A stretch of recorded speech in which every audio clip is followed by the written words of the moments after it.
Hi, it's Vias Tarot. Hello, Leo placement. So, this is your timeless love reading. Okay? So, syempre, before tayo mag-start, kung hindi ka pa nakakapag-subscribe, please do subscribe and hit the notification bell para lagi po tayo maging updated sa mga mangyayari pa lang. Okay? And yes, don't forget na mag-follow sa atin pong FB page. And kung may tanong po pagdating sa private reading, message lang po kayo sa atin pong FB page for more info. Okay?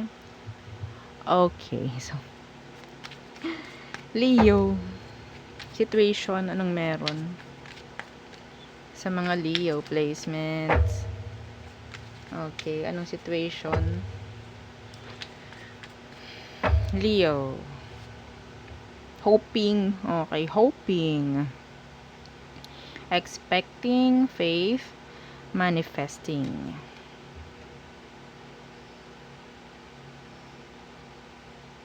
Okay, so, isa pa. Ano pa? Leo.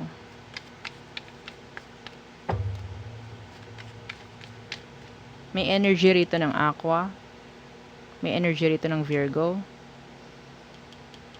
Okay, so there.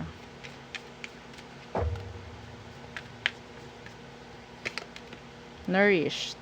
Okay, self-growth, self-focused, and soul-finding. Okay. Hoping na magkaroon ng pag-usad, siguro, no? Ang nakikita ko rito. Pag-usad sa sitwasyon, mga Leo. Tingnan natin. Okay. Okay, Leo. Being positive, ang nakikita ko sa iba sa inyo. Some of you, nakakita ko rito ng parang may pregnant, okay, or pregnancy na mangyayari. Yeah. Expecting, a baby, a mini you. Tingnan natin. Leo placements. Ano bang situation meron? Okay. Yeah. The Hierophant. This is commitments. What's with the Hierophant?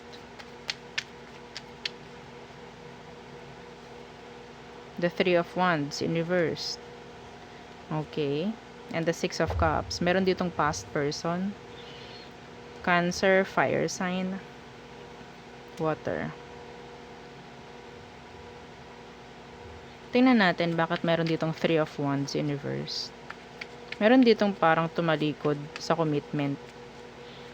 Okay? Ano tong Three of Wands in reverse? The High Priestess in reverse. Tumalikod or umalis para magkaroon ng growth. Yeah, meron ditong nag-drop. Merong umalis dito. Maybe to grow. Okay? Pwedeng yung person mo umalis sa'yo para mag-grow siya. Okay? Pwedeng vice versa, ha? Tingnan natin. Okay. Ano bang meron sa person mo, Leo? So, ang lakas ng energy ng Cancer dito.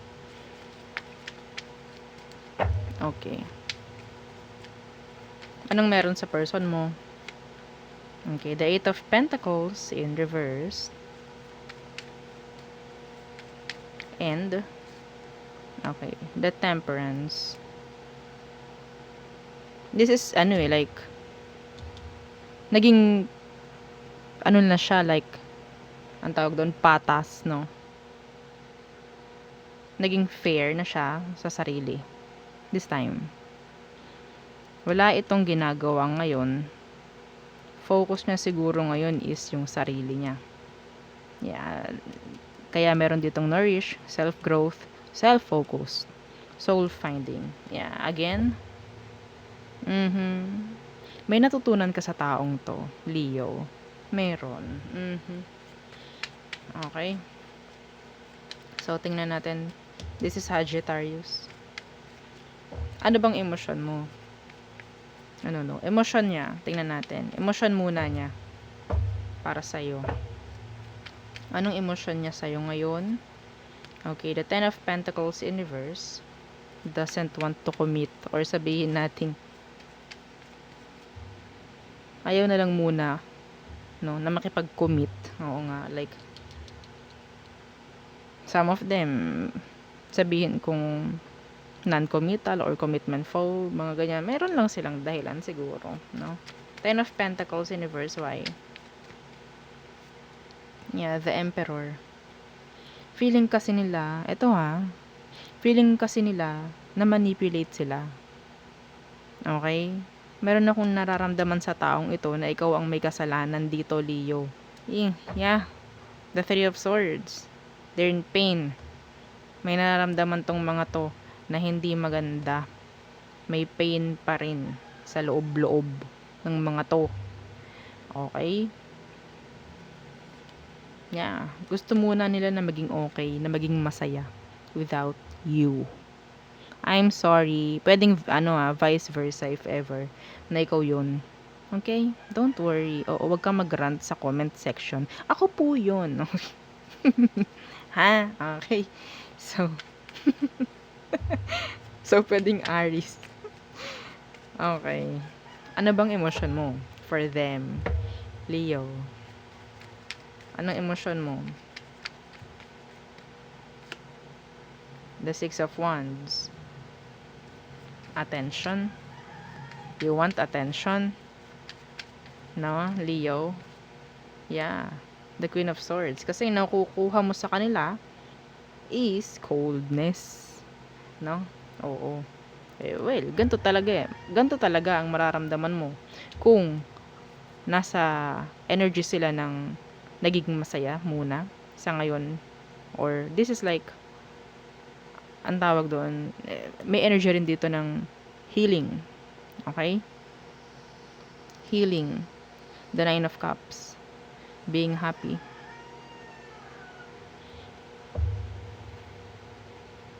Nakakita ko dito na pwedeng gusto mong makuha yung attention niya. Nakukuha kasi niya yung attention mo. Ikaw hindi mo makuha. No? Like, kahit anong gawin mo, parang hindi ka niya pinapansin. Kinat off ka eh. Feeling mo kinat off ka. Kasi parang ikaw yung nagkikrave or ikaw yung may humahabol. No? Kahit sabihin natin iba rito, walang ginagawa. Yes. Pero yung energy mo, yung energy na ibinibigay mo kay universe, yun ang nakikita. Okay? Tingnan natin ano bang next action niya towards you. Leo.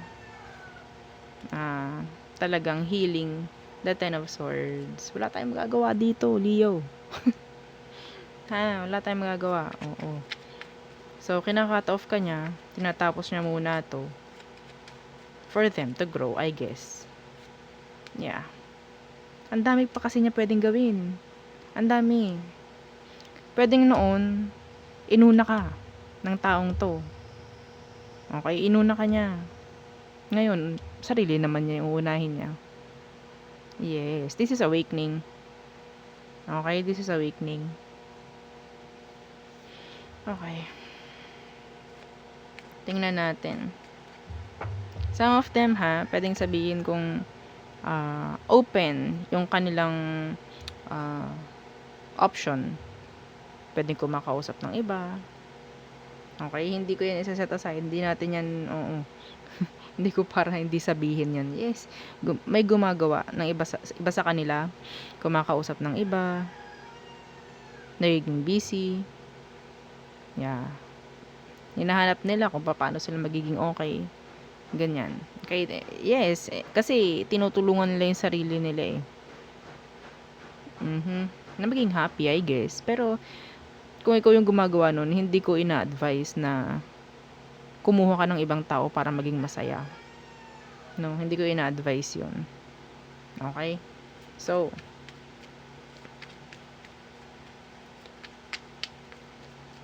anong outcome nyo? Outcome. Leo. The Page of Cups.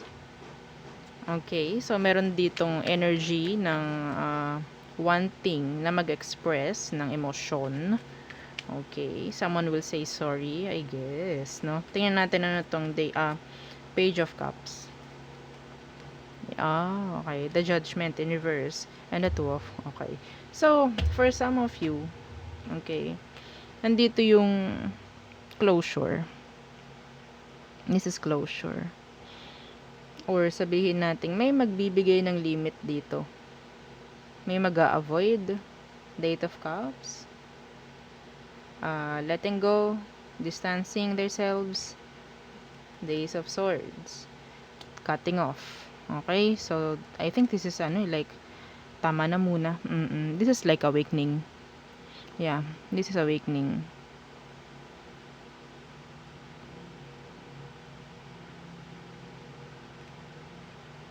Yeah. Parang sawa na humingi ng another chance or magbigay ng another chance. So, cycle, tapos na. No? Ending of a cycle ito. Okay, outcome nyo is ending of a cycle. Yeah, avoiding, distancing, cutting off. Okay? So, yun ang nakikita ko. Okay. So, tayo tumungo na sa all signs.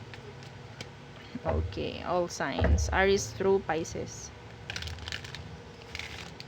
For Leo placements. Okay.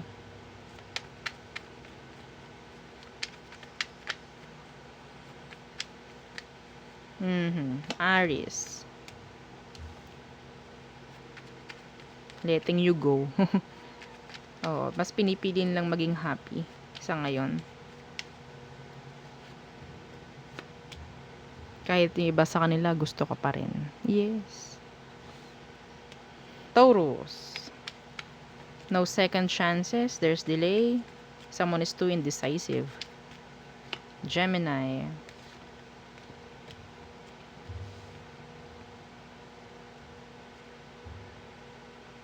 Pakiramdam niya, parang sa kanya na lang lahat yung responsibility. Or pwedeng vice versa. Okay? Cancer. Stalking. Being sneaky. Some of them, kung karelasyon mo to, meron tong someone. Okay, someone. Meron tong pagtatago. Hindi maganda. Okay? Hindi kasi siya consistent rin. That is why. No? May mga red flags. Okay. Aries, Taurus, Gemini, Cancer. Leo. Unfinished business. Okay. Walang patutunguhan.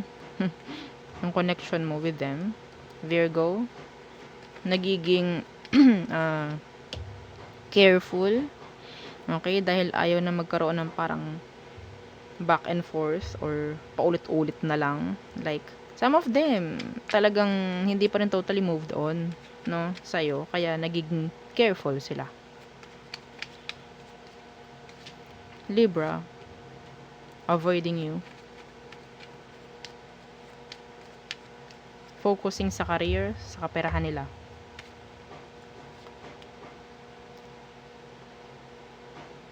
Kung merong person involved, kung may kasal dito, mas pipiliin niya yung may kasal. Mas pipiliin niya kung saan siya kasal. Parang ganun. Okay. Pero kung malaman, ina-avoid ka nito or pwedeng ina-avoid nila yung responsibility nila sa'yo. Ang dami ko nakuha dito kay Libra. Next, Scorpio. Stalking you. Wala silang like effort or kakayahan na gumawa ng action towards you. Sagittarius. May pagdadalawang isip whether to go, okay, to let go, or hindi, to stay. Capricorn. Attention seeker, okay. Some of them gusto nilang makuha yung attention mo nga, no. Pero hindi sila makikipag-usap.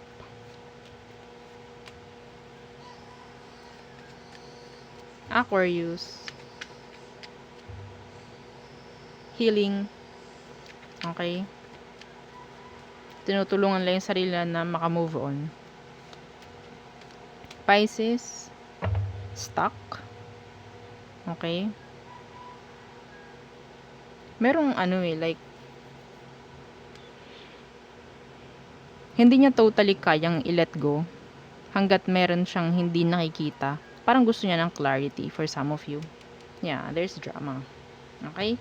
So there, yun ang ating reading for Leo placement. So thank you. Bye!